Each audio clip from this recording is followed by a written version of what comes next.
ভস্মীভূত একাধিক ঝুপড়ি, যে ছবি আপনারা দেখতে পাচ্ছেন, স্থানীয়রা সেখানে জড়ো হয়েছেন কারণ তারাই প্রথমে আগুন নেভানোর কাজে হাত লাগায়। একাধিক পরিবার গৃহহীন হয়ে পড়েছে। আমাদের অপর প্রতিনিধি ময়ূক ঠাকুর চক্রবর্তীও রয়েছে সেখানে। ময়ূক, এখন দমকল পৌঁছেছে, আগুন নেভানোর কাজ করছে, এখন সেখানকার কি পরিস্থিতি? দেখো, যেটা তোমায় জানাই যে কিছুক্ষণ আগে, মিনিট 15 আগে যে পরিস্থিতি ছিল, এখন তার থেকে পরিস্থিতি অনেক বেটার। যে জায়গায় আগুন ছিল স্থানীয়রাই জল দিয়ে সেই আগুন প্রথমে নিভিয়ে দিয়েছেন। এখন দমকলের তরফ থেকে ইঞ্জিন এসে সেই যে জায়গায় পকেট ফায়ার রয়েছে সেগুলো নেভানোর চেষ্টা করা হচ্ছে। কারণ একটু আগে আমরা কালো ধোঁয়া দেখতে পাচ্ছিলাম। সাধারণত আগুন যখন দাউ দাউ করে জ্বলে তখনই কালো ধোঁয়া নির্গত হয়, এখন সাদা ধোঁয়া বেরোচ্ছে। কাজে অধিকাংশ জায়গায় কিন্তু ইতিমধ্যেই স্থানীয়রা তৎপরতা নিয়ে সেখানে আগুন নিভিয়ে ফেলেছেন। দমকলের তরফ থেকে আধিকারিকরাও ইতিমধ্যে এসেছেন এবং দমকল আধিকারিকরাও জল দিয়ে অনবরত চেষ্টা করছেন। এই যে জায়গা যেখানে এই প্রচুর প্লাস্টিকের জিনিস মজুত করা ছিল, প্রচুর দাহ্য পদার্থ ছিল, ফলত সেখান থেকে আগুনটা খুব দ্রুত কিন্তু ছড়িয়ে পড়ে এবং প্রায় 2000 স্কোয়ার ফুট জায়গা জুড়ে আগুনের লেলিহান শিখা দেখতে পাওয়া যায়। সবচেয়ে আশঙ্কার জায়গা ছিল এখানে কয়েকশো মানুষ তারা থাকেন, তাদের বসবাস করার জন্য ঘর রয়েছে, যারা মূলত এই প্লাস্টিকের ব্যবসাটা করেন। ফলত তাদের বাড়ির দিকে আগুন ছড়িয়ে পড়ছিল, কিন্তু স্থানীয়দের তৎপরতায় এবং দমকলের ইঞ্জিন অবশেষে পৌঁছলে সেই আগুন কিন্তু অ্যারেস্ট করা সম্ভব হয়েছে। আগুনের তীব্রতা আগে যা ছিল এখন তার থেকে অনেকটা কম এবং সাদা ধোঁয়া বেরোচ্ছে, যেটা মনে করা হচ্ছে যে আর হয়তো মিনিট 10 মধ্যে যে জায়গায় পকেট ফায়ার আছে সেই পকেট ফায়ারগুলো সম্পূর্ণ নিয়ন্ত্রণে আনা সম্ভব হবে। কিন্তু আমরা যে ছবি দেখলাম যে প্রায় 8 ঘন্টার কাছাকাছি সময় এখানে স্থানীয়রা যেভাবে অসহায় অবস্থায় তারা আগুন নেভানোর চেষ্টা করলেন এবং দমকল কর্মীরা কার্যত ঢুকতে তারা হিমশিম খেলেন। কারণ এটা অনেকটা পেছনের দিকে রাস্তা, জেডব্লিউ ম্যারিয়টের ঠিক পেছনে, এবং যেখানে আগুনটা লেগেছে সেখানে গাড়ি যেতে পারছে না, হেঁটে যেতে হচ্ছে অনেকটা রাস্তা। ঠিক সেই কারণেই দমকলের সময় লেগে গেছে। যদিও দমকল আধিকারিকরা এসে এখন তারা অনবরত চেষ্টা করছেন পরিস্থিতি স্বাভাবিক করার, এবং যেটা দমকলের তরফ থেকে বলা হচ্ছে যে আর মিনিট 10 মধ্যে যে জায়গায় পকেট ফায়ার রয়েছে সেই আগুনও সম্পূর্ণ নিয়ন্ত্রণে আনা সম্ভব।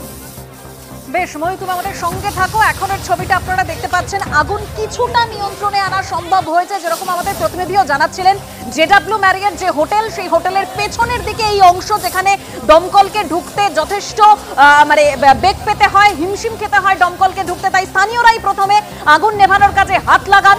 যে যখন আগুনটা ছড়িয়ে পড়ে, প্লাস্টিকের একটি গুদাম বা গোডাউন, সেখানে আগুন লেগে যায় 2000 স্কোয়ার ফুট এরিয়া এবং সেখানে আগুন ছড়িয়ে পড়তে থাকে এবং তখন স্থানীয়রাই প্রথমে আগুন নেভানোর কাজে হাত লাগান।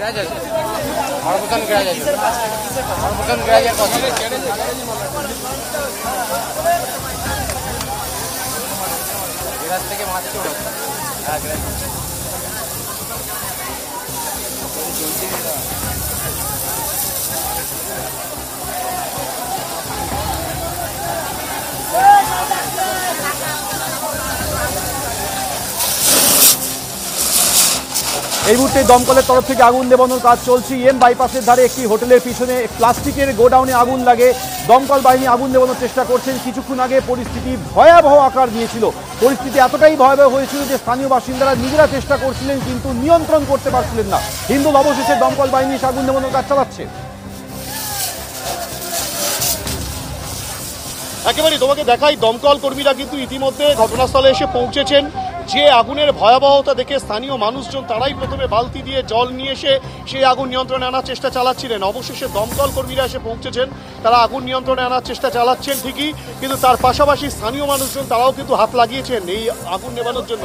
কারণ এখানে বহু মানুষ থাকেন এবং যেখানে এই আগুনটা লাগে প্রায় 2000 স্কোয়ার ফুট মতো এরিয়া, সেই এরিয়াটা পুরোটা ঘেরা ছিল এবং যেখানে কিন্তু পুরনো প্লাস্টিক মূলত যেগুলো সংগ্রহ করে সেই সব পুরনো প্লাস্টিক এখানে মজুদ থাকে।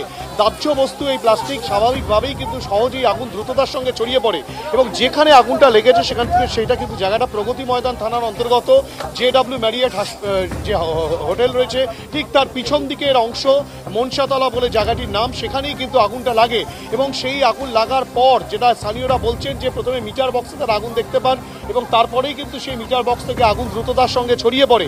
গোটা পরিস্থিতিতে কিন্তু যে এতটাই দ্রুততার সঙ্গে আগুন ছড়িয়ে পড়ে যে কিং কর্তব্য বিমূঢ় হয়ে পড়েন এখানকার মানুষজন। কি করবেন তারা বুঝে উঠতে পারছেন না। পরবর্তী ক্ষেত্রে তারা যেটা বলছেন যে শর্ট সার্কিটের কারণেই আগুন লাগার ফলে এই যেভাবে প্লাস্টিকে আগুন লেগে যায় সেই আগুন নেভানোর জন্য তারা প্রথমে নিজেরাই হাত লাগান এবং দমকল কর্মীরা কিন্তু সঠিক সময় এসে উপস্থিত হতে পারেননি, তেমনটাই অভিযোগ করছেন স্থানীয় মানুষজন। যদিও দমকলের তরফ থেকে বলা হচ্ছে এখানে পৌঁছানোর জন্য প্রশস্ত রাস্তা নেই, অপরিসর রাস্তা, এবং তাদেরকে দীর্ঘ একটা অংশ রীতিমতো পাইপ টেনে নিয়ে এসে ভেতরে প্রবেশ করতে হয়েছে। এখানে দমকলের গাড়ি এখানে প্রবেশ করার কোনো রাস্তা নেই।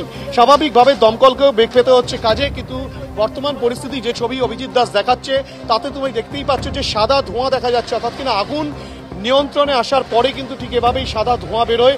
অর্থাৎ আগুন অনেকটাই প্রথমের ক্ষেত্রে যেভাবে একটা বিধ্বংসী আগুনের পরিস্থিতি তৈরি হয়েছিল সেই পরিস্থিতিকে অনেকটাই নিয়ন্ত্রণে আনা সম্ভবপর হয়েছে এবং সেই চিত্রই দেখা যাচ্ছে। দমকল কর্মীরা চেষ্টা চালাচ্ছেন, স্থানীয় মানুষজন চেষ্টা চালাচ্ছেন আগুনকে নিয়ন্ত্রণে আনার। যে ভয়াবহ আকার ধারণ করেছিল আগুনের সেই ভয়াবহতা খানিকটা কাটলেও এখনো পর্যন্ত সম্পূর্ণ আগুন যে নিয়ন্ত্রণে তা নয়। তবে দমকলের তরফ থেকে বলা হচ্ছে যেভাবে আগুন নিয়ন্ত্রণে আনার তারা চেষ্টা চালাচ্ছেন এবং স্থানীয় মানুষের সহযোগিতা তারা যেভাবে পাচ্ছেন সেক্ষেত্রে কিন্তু এই আগুন আর খুব বেশিক্ষণ লাগবে না নিয়ন্ত্রণে আনতে। কিন্তু এই পকেট ফায়ার বা কোথাও যদি কিছু থেকে থাকে সেই বিষয়গুলো ক্ষতি দেখা হচ্ছে। যদিও স্থানীয়রা বলছেন যেখানে কিন্তু বেশ কয়েকটি বিস্ফোরণের আওয়াজ তারা পেয়েছিলেন।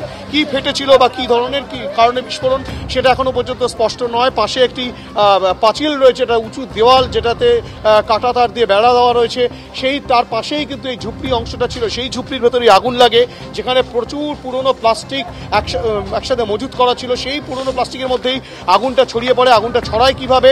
স্থানীয়দের যেটা বক্তব্য যে মিটার ঘর থেকে শর্ট সার্কিটের কারণেই কিন্তু এই আগুন ছড়িয়ে পড়ে এবং এই আগুনের ভয়াবহতা এতটাই ছিল যে পার্শ্ববর্তী যেসব ঘর বা ঝুপড়ি ঘর রয়েছে সেগুলোর মধ্যে আগুন ছড়িয়ে পড়ার প্রবল আশঙ্কা তারা আশঙ্কায় ভুগছিলেন এবং তারা আতঙ্কের মধ্যে পড়ে যান। তখন কিন্তু এখানকার যারা রয়েছেন তারা যে যার মতো পেরেছেন নিজেদের ঘর থেকে হোক বা পুকুর থেকে হোক বা দূর থেকে জল সংগ্রহ করে তারা কিন্তু জল দিয়ে আগুন নেভানোর চেষ্টা চালান। তুমি দেখতে পাচ্ছ এখনো দমকলের সাথে কিন্তু স্থানীয় মানুষজন তারা কিন্তু এখনো পর্যন্ত হাত লাগিয়ে রয়েছেন। দমকল বাহিনীকে তারা সাহায্য করছেন যাতে যত দ্রুততার সঙ্গে সেই আগুনকে নিয়ন্ত্রণে আনা যায়। এই পরিস্থিতিতে স্বাভাবিকভাবে এখানকার মানুষরা তারা কিন্তু রীতিমতো আতঙ্কের মধ্যে রয়েছেন। যে দমকলের তরফ থেকে বলা হচ্ছে তারা আগুন কিন্তু নিয়ন্ত্রণে কিছুক্ষণের মধ্যেই নিয়ে আসবেন। একেবারে হিন্দোল, অর্থাৎ স্থানীয় বাসিন্দা এবং ঝুপড়িবাসীরা নিজেদের মতো করে আগুন নিয়ন্ত্রণের চেষ্টা করছিলেন, কিন্তু প্লাস্টিকের গোডাউন হওয়ায় দাহ্য পদার্থ বেশি থাকায় দ্রুত আগুন ছড়িয়ে পড়ে।